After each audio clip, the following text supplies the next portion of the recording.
আসসালামু আলাইকুম প্রিয় দর্শক, পরবর্তী আলোচনায় আপনাদের সকলকে আমন্ত্রণ জানাচ্ছি।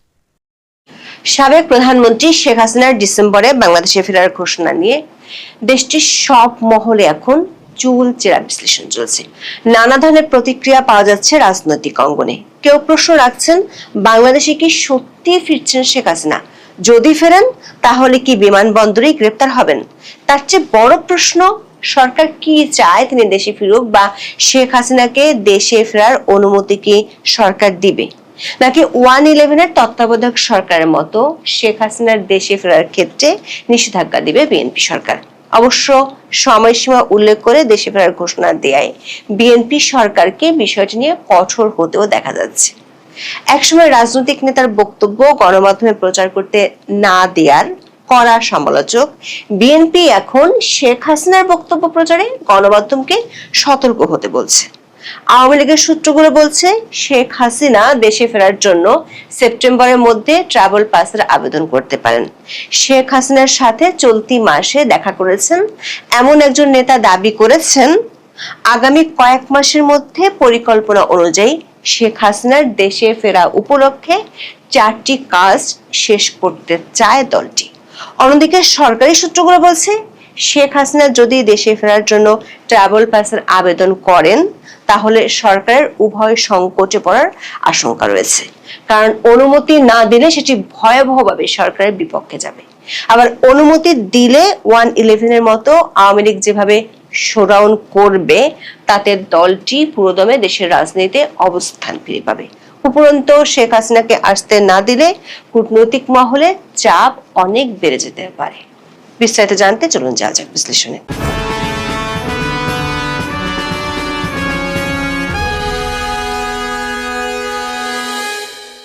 শেখ হাসিনার ফেরা নিয়ে রয়টার্সে খবর প্রকাশের পর বিবিসি বাংলা বাংলাদেশের রাজনৈতিক দলগুলোর নেতাদের প্রতিক্রিয়া নিয়ে একটি প্রতিবেদন প্রকাশ করেছে। প্রতিবেদনটির শিরোনাম হলো, শেখ হাসিনার দেশে ফেরার বক্তব্য নিয়ে যা বলছে বিএনপি, জামাত ও এনসিপি। প্রধানমন্ত্রীর রাজনৈতিক উপদেষ্টা ও বিএনপির জ্যেষ্ঠ যুগ্ম মহাসচিব রুহুল কবির রিজভী বিবিসি বাংলাকে বলেছেন, শেখ হাসিনার অপরাধের ব্যাপারে আদালত সিদ্ধান্ত নেবে। জনাব রিজভী বলেছেন, শেখ হাসিনা বা ক্ষমতাচ্যুত আওয়ামী লীগের নেতারা দেশে ফিরবেন কি ফিরবেন না, বা তারা কি করবেন সেটা তাদের বিষয়, তাদের দলীয় সিদ্ধান্তের বিষয়। অন্যদিকে শেখ হাসিনা দেশে ফেরার যে কথা বলছেন, এর পিছনে অন্তর্নিহিত কোনো রহস্য বা ষড়যন্ত্র থাকতে পারে বলে মনে করছেন জামাত ইসলামের নেতারা। দলটির সেক্রেটারি জেনারেল মিয়া গোলাম পরওয়ার বিবিসি বাংলাকে বলেছেন, যদিও স্বরাষ্ট্রমন্ত্রী আওয়ামী লীগের বিরুদ্ধে কড়া কথা বলছেন, কিন্তু আওয়ামী লীগকে পুনর্বাসনের জন্য সরকারের কোনো অংশ পরিকল্পিতভাবে কাজ করে থাকতে পারে। এসব রাজনৈতিক প্রতিক্রিয়া ছাড়িয়ে সাধারণ মানুষের মধ্যে শেখ হাসিনা ফিরতে পারবেন কিনা, বা তাকে আদৌ সরকার ফিরতে দিবে কি, সেটি নিয়ে বেশি আলোচনা হচ্ছে। কারণ আইন বিশেষজ্ঞদের মতে দেশে ফিরতে শেখ হাসিনার প্রথম বাধা হতে পারে তার ভ্রমণ নথি। তিনি যখন দেশ ছেড়ে গিয়েছিলেন তখন তার কাছে কূটনৈতিক বা লাল পাসপোর্ট ছিল, কিন্তু 24 আগস্টে খুব দ্রুত অন্তর্বর্তী সরকার সেটি বাতিল করে। এই অবস্থায় বাংলাদেশে ফিরতে হলে তার ট্রাভেল পাস বা বিশেষ ভ্রমণ অনুমতির প্রয়োজন হতে পারে। আর সেই ট্রাভেল পাস দেওয়ার ক্ষমতা বাংলাদেশ সরকারের হাতে। আওয়ামী লীগের একাধিক সূত্র বলছে, তিনি নয়াদিল্লিতে বাংলাদেশ হাই কমিশনে ট্রাভেল পাস বা ভ্রমণের অনুমতির জন্য আবেদন করবেন। সেপ্টেম্বরের শেষ দিকে কিংবা অক্টোবরের শুরুতে তিনি এই আবেদন করতে পারেন। বাংলাদেশ সরকার নিয়ম অনুযায়ী কোনো নাগরিকের পাসপোর্ট না থাকলে বা মেয়াদ শেষ হয়ে গেলে জরুরি ভিত্তিতে দেশে ফেরার জন্য যে ট্রাভেল পাস দেওয়া হয়, সেটির মেয়াদ সাধারণত 3 মাস বা 90 দিন থাকে। ফলে অক্টোবরের শুরুর দিকে ট্রাভেল পাস পেলে তিনি ডিসেম্বরের মধ্যে দেশে আসতে পারবেন। বিশ্লেষকরা মনে করেন, এই ট্রাভেল পাসের আবেদনের মধ্য দিয়ে শুরু হবে শেখ হাসিনার দেশে ফেরার আনুষ্ঠানিক প্রক্রিয়া। শেখ হাসিনা যদি দেশে ফিরতে ট্রাভেল পাসের জন্য আবেদন করেন, সেটি আন্তর্জাতিক মিডিয়াগুলোতে বড় করে প্রচার পাবে। বাংলাদেশে প্রথমে ইউনূসের অন্তর্বর্তী সরকার এবং বর্তমানে বিএনপি সরকারের শীর্ষ মহল থেকে বারবার বলা হচ্ছে, তারা শেখ হাসিনাকে ফেরত চেয়ে কূটনৈতিকভাবে ভারত সরকারের কাছে আবেদন করেছে। কিন্তু গত 2 বছরে এই আবেদনের কোনো ইতিবাচক ফলাফল দেখা যায়নি। এমন পরিস্থিতিতে শেখ হাসিনা যদি নিজে ফেরার জন্য ট্রাভেল পাস চেয়ে আবেদন করেন, তখন সরকার পড়ে যাবে উভয় সংকটে। প্রথম সংকটটি হলো, যাকে সরকার ফেরত আনার জন্য চেষ্টা করছে বলে প্রচার করছে, তিনি যখন নিজেই ফেরার জন্য আবেদন করেন, তখন যদি তাকে ফেরার অনুমতি দেয়া না হয়, তাহলে সরকারের মনোভাব নিয়ে জনমনে বিরাট প্রশ্ন দেখা দেবে। একেবারে একই রকম না হলেও খানিকটা মিল আছে এমন একটা পরিস্থিতিতে 1-11 এর সময় তখনকার অন্তর্বর্তী সরকার পড়েছিল। 1-11 এর তত্ত্বাবধায়ক সরকার 2007 সালের 18 এপ্রিল শেখ হাসিনার দেশে ফেরার উপর নিষেধাজ্ঞা জারি করেছিল। তখন শেখ হাসিনা দেশে ফিরলে সরকার বেকায়দায় পড়তো, এমন ধারণা থেকে তার আসার ক্ষেত্রে নিষেধাজ্ঞা জারি করা হয়েছিল। তখন বিষয়টি ব্যাপকভাবে আন্তর্জাতিক মিডিয়াতে প্রচার পেয়েছিল।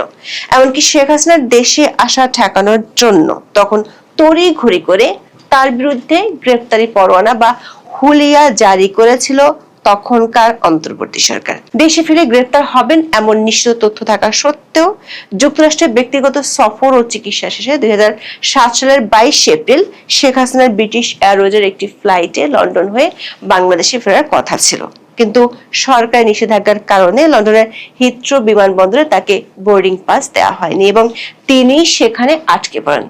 তখনকার ডেইলি স্টারে প্রকাশিত এক খবরে বলা হয়েছিল, বাংলাদেশ সরকারের নিষেধাজ্ঞার কারণে ব্রিটিশ এয়ারওয়েজ শেখ হাসিনাকে বিমানে চড়তে দেয়নি। বিষয়টি তখন আন্তর্জাতিক মিডিয়াতে ব্যাপকভাবে প্রচারিত হলে দেশে ও দেশের বাইরে ফখরুদ্দিন আহমেদের তত্ত্বাবধায়ক সরকার ব্যাপক সমালোচনার মুখে পড়েছিল। পরদিনই শেখ হাসিনার বিরুদ্ধে থাকা গ্রেফতারি পরোয়ানা তুলে নিতে বাধ্য হয়েছিল। শেষ পর্যন্ত দেশি বিদেশি ব্যাপক চাপের মুখে তখনকার তত্ত্বাবধায়ক সরকার সেই নিষেধাজ্ঞা তুলে নিতে বাধ্য হয় এবং সব বাধা উপেক্ষা করে 2007 সালের 7 মে শেখ হাসিনা দেশে ফিরে আসেন। সেদিন বাংলাদেশের ঢাকা বিমানবন্দর থেকে ধানমন্ডি সুধা সদন পর্যন্ত আওয়ামী লীগের নেতা কর্মীরা ব্যাপক শোডাউন করেছিল।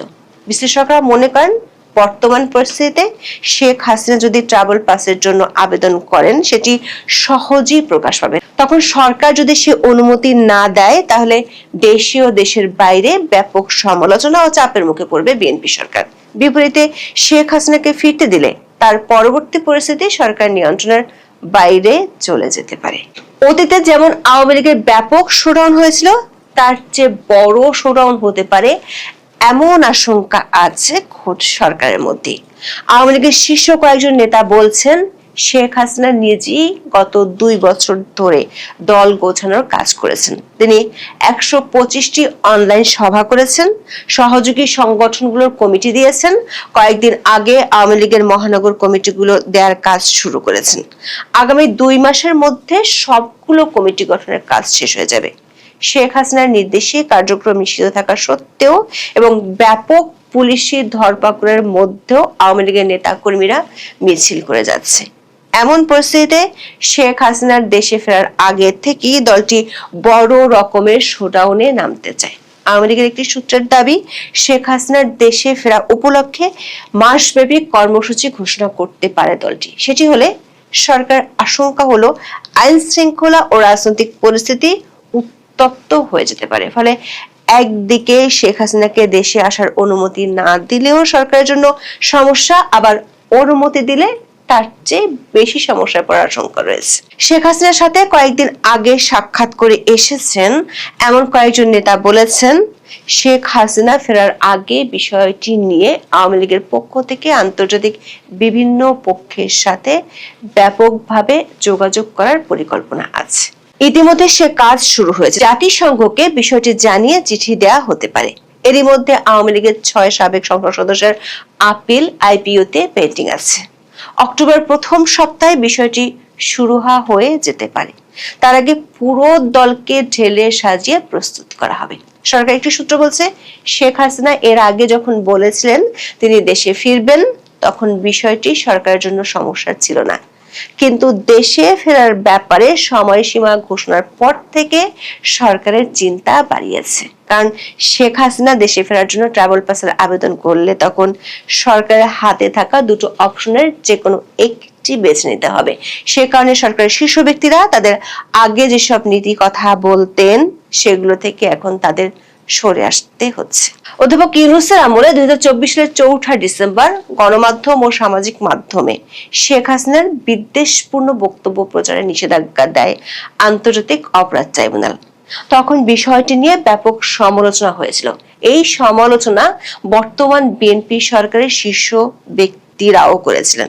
অথচ এখন বিএনপি সরকার সেই পুরাতন পথে ফিরে গিয়ে গণমাধ্যমকে শেখ হাসিনার বক্তব্য প্রচারের ব্যাপারে সতর্ক করে দিয়েছে। বিশেষ করে আওয়ামী লীগ আমলে আদালত যখন তারেক রহমানের বক্তব্য প্রচারে নিষেধাজ্ঞা দিয়েছিল তখন বিএনপি এর বিরুদ্ধে সোচ্চার ছিল। কয়েকটি পত্রিকার সম্পাদকের সাথে কথা বলে জানা গেছে, অনলাইন ভার্সনে রয়টার্সের খবরটি প্রকাশ করলেও সরকার আপত্তির কারণে প্রিন্ট ভার্সনে তারা ছাপাতে পারেনি। বাংলাদেশের প্রথম সারির একটি জাতীয় দৈনিকের সম্পাদক বলেছেন, আদালত বলেছে শেখ হাসিনার বিদ্বেষপূর্ণ বক্তব্য প্রচার না করতে, কিন্তু শেখ হাসিনা রয়টার্সকে যে সাক্ষাৎকার দিয়েছেন সেখানে উল্টো আদালতের প্রতি শ্রদ্ধাশীল হয়ে আত্মসমর্পণের কথাই তিনি বলেছেন। শেখ হাসিনা রয়টার্সকে বলেছেন তার দলের প্রায় সব নেতা কর্মীর বিরুদ্ধে মামলা হয়েছে এবং তাদের অনেকেই আত্মগোপনে আছেন, তাই তিনি বলেছেন এবার তিনি দেশে ফিরছেন, একদিন তোমরাও সবাই এসো, সবাই একসঙ্গে আদালতে আত্মসমর্পণ করব। বিএনপির দুজন প্রথম সারির নেতা বলেছেন শেখ হাসিনা গত কয়েকটি সাক্ষাৎকারে কোনো উস্কানিমূলক বা সহিংস কোনো বক্তব্য বা বার্তা খুঁজে পাওয়া যায়নি, সেটি হলে আদালতের শরণাপন্ন হওয়া যেত। তারা বলছেন শেখ হাসিনা দেশে ফিরে আত্মসমর্পণের কথা বলেছেন, যার অর্থ হলো তিনি আইনের প্রতি শ্রদ্ধাশীল, সেই বার্তা দিয়েছেন। সাথে এটাও বলেছেন তিনি জনগণের কাছে প্রমাণ করে দিতে চান এই আদালত ও বিচার ব্যবস্থা কতটা প্রহসনের। রয়টার্সকে দেওয়া সাক্ষাৎকারে বিচার ব্যবস্থায় বিশ্বাস আছে জানিয়ে শেখ হাসিনা বলেছেন, বিচার প্রক্রিয়া শুরু হলে মানুষ বুঝতে পারবে আদালতটি কতটা প্রহসনের। আপনি সেটাই প্রমাণ করতে চান। বিশেষজ্ঞরা মনে করেন শেখ হাসিনার এই বার্তাটি বেশ ইঙ্গিতপূর্ণ, তিনি নেতাকর্মীদের উদ্দেশ্যে কোনো সহিংসতার বার্তা দেননি। বাংলাদেশের রাজনীতিতে সাধারণ স্লোগান হলো জেলের তালা ভাঙবো, নেতাকে মুক্ত করব। সেখানে শেখ হাসিনা বলেছেন তিনি দলের সিনিয়র নেতাদের নিয়ে দেশে ফিরে আদালতে আত্মসমর্পণ করবেন। আওয়ামী লীগের দুজন সিনিয়র নেতা দাবি করেছেন গত 2 বছরে গোপালগঞ্জ ও তুরাগে নিরীহ আওয়ামী লীগ ছাত্রলীগ নেতাকর্মীদের মেরে ফেলার পরও দলটি কোনো সহিংস কর্মসূচিতে যায়নি। তারা বলছেন শেখ হাসিনার পক্ষ থেকে সহিংস কর্মকাণ্ড না করার কড়া নির্দেশ দেওয়া হয়েছে। বিশ্লেষকরা মনে করেন শেখ হাসিনার আদালতে আত্মসমর্পণের বার্তাটি শুধু তার দলের নেতা কর্মীদের উদ্দেশ্যে নয়, বরং আন্তর্জাতিক মহলেও এই বক্তব্যের একটি প্রভাব থাকবে। কার্যক্রম নিষিদ্ধ থাকা সত্ত্বেও আওয়ামী লীগের অঙ্গ সংগঠনগুলোকে গত 2 বছরে সহিংস তৎপরতা চালাতে দেখা যায়নি। বাংলাদেশে আওয়ামী লীগ ও বিএনপির মতো জনভিত্তি থাকা দলগুলো অতীতে বহু আন্দোলনে সহিংস হতে দেখা গিয়েছিল। সেখানে বর্তমান পরিস্থিতিতে শেখ হাসিনা উস্কানিমূলক কোনো বক্তব্য না দিয়ে আইনের প্রতি শ্রদ্ধাশীল থাকা এবং স্বাভাবিক বিচার প্রক্রিয়ার মধ্যে তার বিরুদ্ধে দেয়া রায়কে চ্যালেঞ্জ ছুড়ে দেওয়ার কথা জানিয়েছেন।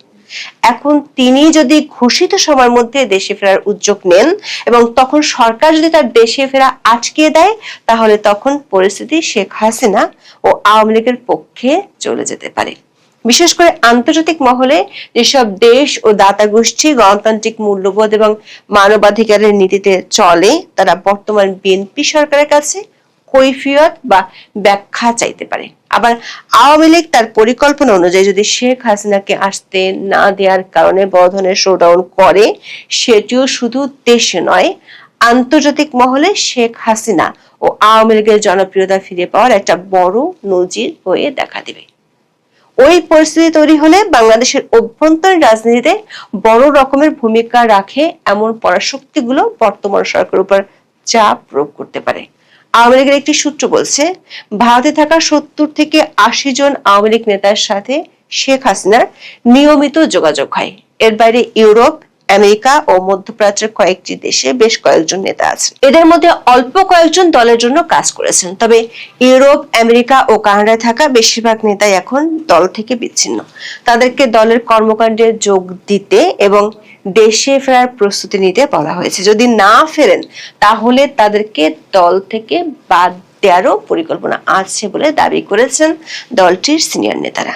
এখন এই পর্যন্ত। সবাই ভালো থাকুন, সুস্থ থাকুন, নিরাপদে থাকুন। দেখা হবে আগামী পর্বে। আসসালামু আলাইকুম রহমতুল্লাহি ওয়া বারাকাতুহু। সম্মানিত দর্শক, সারা দেশে কালেমা খচিত সাদা পতাকার যে বাহুল্য, সাদা পতাকার যে উড্ডয়ন কিংবা সাদা পতাকার যে তাপজ, এটি নিশ্চিতভাবেই, সম্ভবত বললাম না, নিশ্চিতভাবেই সরকারকে বিপদে ফেলতে যাচ্ছে। সরকার এমনিতেই নানা রকম চাপের মধ্যে আছে। একজন ব্রিগেডিয়ার সাহেব,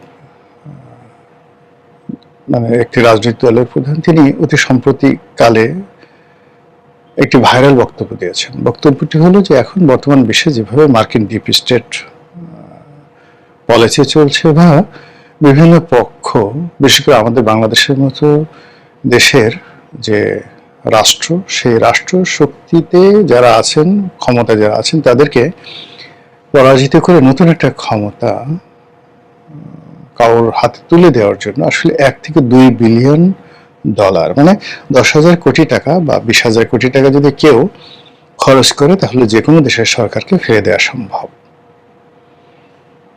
এবং শেখ হাসিনার সরকারের পিছনে যে এরকম টাকা খরচ হয়েছে দীর্ঘদিন ধরে, এটি এখন ওপেন সিক্রেট। তো আমাদের দেশে যা হয় সেটা হলো ডিম পাড়ে হাসে, খায় বাগডাসে। অনেক সময় দেখা গেল যারা চক্রান্তের জাল বুনেন তারা শেষ পর্যন্ত সিংহাসনে বসতে পারেন না বা তারা ফল খেতে পারেন না। আবার যে উদ্দেশ্য নিয়ে একটি ঘটনা ঘটানো হয়, সেই উদ্দেশ্যটা অনেক সময় বাস্তবায়িত হয় না। ফলে যখন কোনো একটি সমাজে বিরোধ দেখা দেয় বা একটা খারাপ কাজ প্রথা হিসেবে প্রতিষ্ঠিত হয়ে যায়, তখন সেই জিনিসগুলো বারবার ঘটতে থাকে।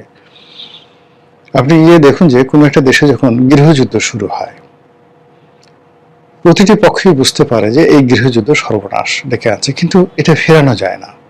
আজ আপনি লিবিয়ার দিকে তাকান, ইরাকের দিকে তাকান, সিরিয়া, ইয়ামেন, এই পুরো অঞ্চলে গৃহযুদ্ধ ছড়িয়ে পড়ছে। প্রতিটি পক্ষ বারবার চেষ্টা করছে, কিন্তু কোনো অবস্থাতেই সামাল দেওয়া যাচ্ছে না।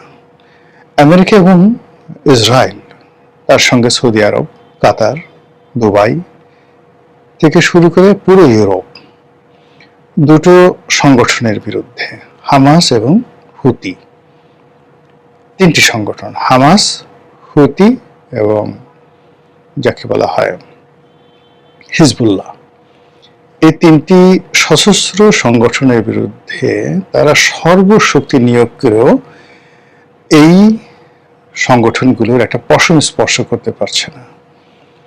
একজনকে মারা হচ্ছে, 3 জন দাঁড়িয়ে যাচ্ছে।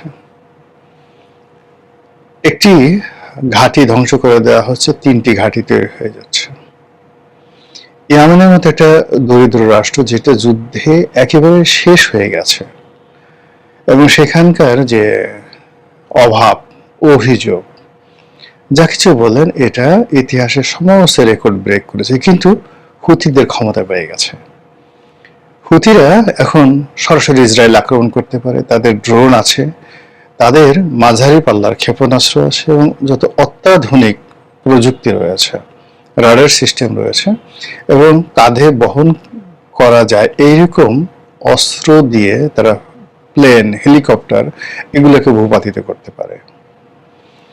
তো দেখুন, যে রাষ্ট্রে ভাত খাওয়ার মতো টাকা নেই, যে রাষ্ট্রে একটা শিশুকে একটা ওটস স্যালাইন দিয়ে ডায়রিয়া থেকে বাঁচানোর মতো ক্ষমতা নেই, সেই রাষ্ট্রের ড্রোন তৈরি হচ্ছে যুদ্ধ করার জন্য হুতিদের।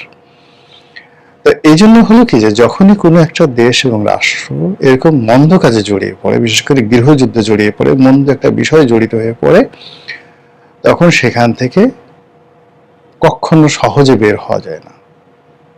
আপনি দেখেন আজকে মায়ানমার 20টি সংগঠন যুদ্ধ করছে, এবং সেই যুদ্ধটা সেই 80-র দশক থেকে, তা 80-90 মানে কত, প্রায় 50 বছর ধরে ধরুন তারা এই পারস্পরিক যুদ্ধ করছে। আপনি যদি ধরেন পাকিস্তানের বেলুচিস্তান, তারা যুদ্ধ করছে। কাশ্মীর 70 বছর ধরে যুদ্ধ করছে। ভারত রাষ্ট্র মানে নরেন্দ্র মোদী সরকার প্রায় 8 লাখ সৈন্য, 8 লাখ সৈন্য কাশ্মীরে 2 বছর কারফিউ দিয়ে এই 8 লাখ সৈন্য সেখানে ডিপ্লয় করে রেখেছিল, কিন্তু কাশ্মীর সমস্যার সমাধান হয়নি। চীনের উইঘুর, চীনের মতো একটা শক্তিশালী রাষ্ট্র, সেখানে উইঘুর প্রদেশে মুসলমানরা যুদ্ধ করছে, পারছে না। তারপরে ফিলিপিন্সের মুসলমানরা যুদ্ধ করছে, পারছে না, চেষ্টা করে পারছে না। ইভেন বহু বছর যুদ্ধ করছে আইরিশরা ইংল্যান্ডের বিরুদ্ধে, সেখানে আয়ারল্যান্ডকে আলাদা সুযোগ সুবিধা দেওয়া হয়েছে, কিন্তু তারপরে এখনো পর্যন্ত সমস্যার সমাধান হয়নি। গ্রিনল্যান্ড নিয়ে যে সমস্যা চলছে, ডেনমার্কের সঙ্গে, ইউরোপের সঙ্গে আমেরিকার সমাধান হয়নি। তো এই কারণে হয় কি, যে কোনো একটা বিষয় যদি শুরু হয়ে যায়, যে কোনো একটা সমস্যা শুরু হয়ে যায়, তখন সেই সমস্যাটা আসলে সমাধান হয় না। এজন্য সবাইকে আসলে সতর্ক হতে হয় যে কোনো অবস্থাতে যেন এই সমস্যাগুলো তৈরি না হয়। ইভেন ভারতে পশ্চিমবঙ্গের নকশাল, তারপরে উলফা, আসামের উলফা, এরপরে বিহারের কয়েকটা বিচ্ছিন্নতাবাদী সংগঠন রয়েছে, অরুণাচলের বিচ্ছিন্নতাবাদী সংগঠন রয়েছে, তামিল টাইগার্সরা তামিলনাড়ুতে এবং শ্রীলঙ্কাতে।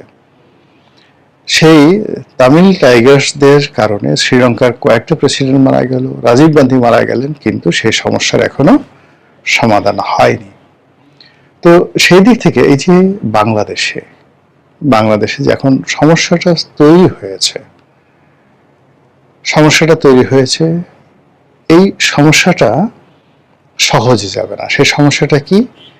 এখানে উগ্রবাদ বলেন, দক্ষিণপন্থী বলেন, ধর্মভিত্তিক রাজনীতি বলেন, এটার একটা বিরাট, যাকে বলা হয়, প্রভাব এবং প্রতিপত্তি শুরু হয়ে গেছে। এখন যারা এটার সাথে জড়িত, তাদের ব্রেন ওয়াশ হয়ে গেছে। তারা মনে করছে যে এই কাজ করলে জান্নাতে যাওয়া যাবে, এই কাজ করলে হযরত উমর হওয়া যাবে, এই কাজ করলে খালিদ বিন ওয়ালিদ হওয়া যাবে, এই কাজ করে যদি মারা যায় শহীদ হওয়া যাবে, আর এই কাজ করে যদি আমরা বেঁচে যাই তাহলে আমরা গাজী হয়ে যেতে পারবো। আফগানিস্তানে আসলে যে কি নির্মম অবস্থা চলছে আমরা বাংলাদেশের লোকজন জানি না। সেখানে একজন বাবা তার 7 বছর 8 বছরের মেয়েকে 80 বছরের একজন বৃদ্ধের কাছে কৃতদাসী রূপে বিক্রি করে দিচ্ছে। এই বুড়োর যৌন চাহিদা মিটিয়ে সেই 8 বছর 9 বছরের একটা মেয়ে সামান্য কত $50 মানে 6 থেকে 7 হাজার টাকায় এরকম রমণী মেয়ে কিশোরী বিক্রি হচ্ছে অহরহ। সেখানে যুদ্ধের কারণে পুরুষরা ব্যাপক সংখ্যায় নিহত হয়েছেন, ফলে সেখানে নারীদের সংখ্যা বেড়ে গেছে। 3 জন 4 জন 5 জন করে রমণী এক একটা পুরুষ বিয়ে করার পরও সমাজকে সামাল দেওয়া যাচ্ছে না। কিন্তু আমাদের দেশের যারা লোকজন তারা মনে করছে আফগানিস্তানের যে ওই এক একজনের 4টা 5টা বউ আছে, কিংবা সেই আদিম যুগের, মধ্যযুগের, আয়ামে জাহিলিয়াতের যুগের 9 বছর 10 বছরের একটা মেয়েকে আমি দাসী হিসেবে বাজার থেকে কিনে নিয়ে আসলাম, ইচ্ছা মতো আমি তাকে ভোগ করলাম, মেরে ফেললাম, কেটে ফেললাম, এই যে মানুষের মধ্যে যে পাশবিক যে প্রবৃত্তি যেটি আফগানিস্তানের সমাজে চালু হয়ে গেছে, সেটি আমাদের এই সমাজে অনেককে মোহবিষ্ট করছে। তারা এটাই হতে চায়, মানে এই কাজই তারা করতে চায়। এখন আপনি এটাকে কিভাবে ফিরাবেন? এর জন্য যে সাংস্কৃতিক বিপ্লব দরকার, এর জন্য যে রাজনৈতিক ঐক্যমত দরকার, গণসচেতনতা দরকার, একটা উদারনৈতিক সমাজ দরকার, ডেমোক্রেসি দরকার, সেদিকে কিন্তু আমরা যেতে পারিনি। সেই 1991 থেকে আজ পর্যন্ত ক্রমেই আমরা সুযোগ পেয়েছি, এমনভাবে সুযোগ পেয়েছি, সেই সুযোগকে আমরা নিজেদের জন্য রিভার্স করেছি। আপনি 91 থেকে যদি আমাদের দেশে গণতন্ত্রের অধঃপতন দেখেন, আপনার মনে হবে হুসাইন মোহাম্মদ এরশাদ ফেরেশতা ছিলেন। আপনি যদি দলীয়করণ ধরেন, এখন একজন টিওনো ভালো একটা পোস্টে নিয়োগ করার জন্য তিনি লবিং করছেন, ঘুষ দিচ্ছেন সমন্বয়কদেরকে, বা ধরুন একজন ডিসি শুনলাম যে অন্তর্বর্তীকালীন সময় 30 কোটি টাকা না 40 কোটি টাকা দিয়ে ডিসি নিয়োগ হয়েছে, 70 কোটি টাকা দিয়ে সচিব নিয়োগ হয়েছে। এনবিআর এর চেয়ারম্যান হওয়ার জন্য বা বিভিন্ন পদে হওয়ার জন্য নাকি শত শত কোটি টাকা নিয়ে বিভিন্ন গ্রুপ ঘুরতে থাকে। আচ্ছা, স্বৈরাচারী এরশাদের জমানাতে এরকম একটা সিঙ্গেল ঘটনা বিসিএস এ অযোগ্য লোকদেরকে দেওয়া হয়েছে, অযোগ্য লোকদেরকে টিওনো নিয়োগ দেওয়া হয়েছে, এবং এই নিয়োগের জন্য জাতীয় পার্টির লোকজন ঘুষ খেয়েছে, দেখাতে পারবেন না, কোনো অবস্থায় দেখাতে পারবেন না। এবং he had the best ever civil bureaucracy, military bureaucracy ever had in the history of Bangladesh. তো আমরা তাকে পতন ঘটিয়ে যা কিছু এনেছি একটার পর একটা, 91 সালে যা কিছু হলো এটা আসলে এরশাদের জমানার চাইতে খারাপ হয়েছে। আবার 91 থেকে 96-তে যা হয়েছে তার সাথে খারাপ হয়েছে 96 থেকে 2001-এ। আবার 2001 থেকে 2006-তে যা হয়েছে, 96 থেকে আওয়ামী লীগ সরকার 2001 পর্যন্ত যা করেছে তার চেয়ে খারাপ হয়েছে।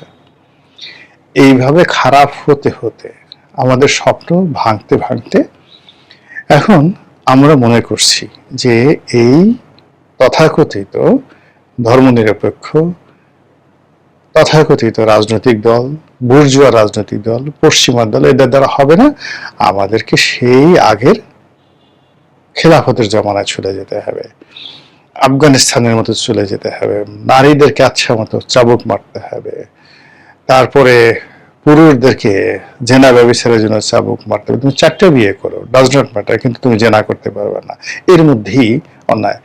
আজান দিয়েছে, শরীয়তে পুলিশ থাকবে, সমস্ত দোকানপাট বন্ধ, যাও না খেয়ে থাকো, মসজিদে গিয়ে নামাজ পড়ো, তারপরে এই পোশাক পরো, এইটা কাজ করো। এই জিনিসগুলোর মধ্যে দেশের তরুণ থেকে শুরু করে একটা বিরাট সম্প্রদায়, কোটি কোটি মানুষ মনে করছে যে এই এমিরেটস বা খেলাফত এটাই ভালো। আবার ওই যে নবীর দেশ, আরব দেশ, সেখানে কি হচ্ছে না হচ্ছে ডাজ নট ম্যাটার। মনে হচ্ছে যে ওইরকম আরবের মতো, সৌদি আরবের মতো আমাদের একজন বাদশা থাকলে ভালো হতো, কাতারের মতো, দুবাইয়ের মতো যদি এরকম আমাদের শেখ থাকতো আমাদের ভালো হতো। এই চিন্তা তো আপনি ফিরাতে পারছেন না।